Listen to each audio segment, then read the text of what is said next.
"You don't belong here," Elena whispered, her knife slicing through onions with surgical precision. She never looked up. David, my stepfather, didn't even pause his scrolling, just chuckled like I was some unwelcome saleswoman. "Nobody expected you anyway," he added with cruel indifference. The blade hit the cutting board rhythmically. Each sound echoing years of rejection. I smiled calmly, placed my gift bag on their granite counter, and walked out without a single word. 30 minutes later, my phone became my weapon of choice. First call. "Hello, Paradise Florists. I need to cancel all deliveries scheduled for the Morrison family this week." Second call. "Yes, I'd like to remove all secondary users from my joint account immediately." The satisfaction was immediate and intoxicating. They had spent decades making me the outsider. Today I simply made it permanent. Growing up in their house felt like living in a museum where I was the unwanted exhibit. Love came with impossible conditions. Achievements were dismissed, birthdays forgotten, yet somehow I was expected to provide endless financial support and emotional labor. Last Christmas was my breaking point. I arrived with homemade desserts and carefully chosen gifts, only to discover they'd already celebrated without me. No place setting, no invitation, no acknowledgement. Elena glanced up from her wine glass and asked, "Did you even call first?" That night changed everything. I stopped chasing their approval and started documenting their dependence. You see, they never realized who actually funded their lifestyle. The joint account they treated like a magical money tree. My deposits, the holiday account they assumed was some corporate bonus. My transfers, the mortgage payments that kept their precious house.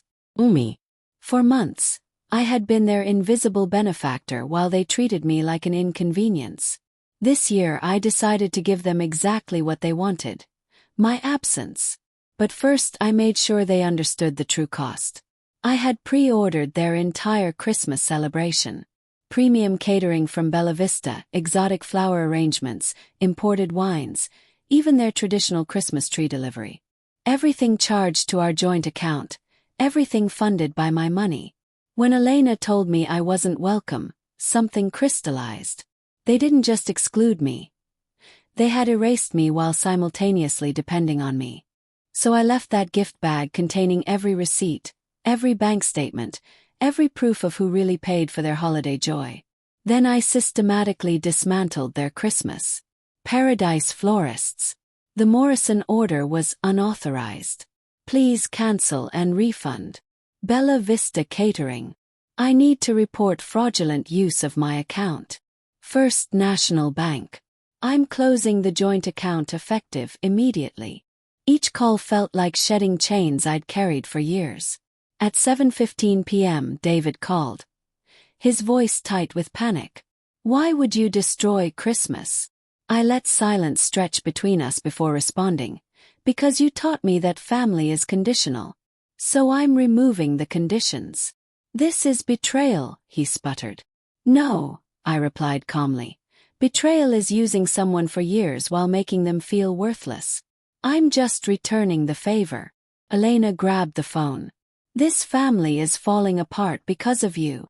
"Actually," I said, feeling lighter than I had in years, "it's falling apart because I stopped holding it together. There's a difference." They spent Christmas Eve in chaos. No dinner, no flowers, no gifts. Just the silence they'd always surrounded me with. The only difference was now they had to sit with it alone.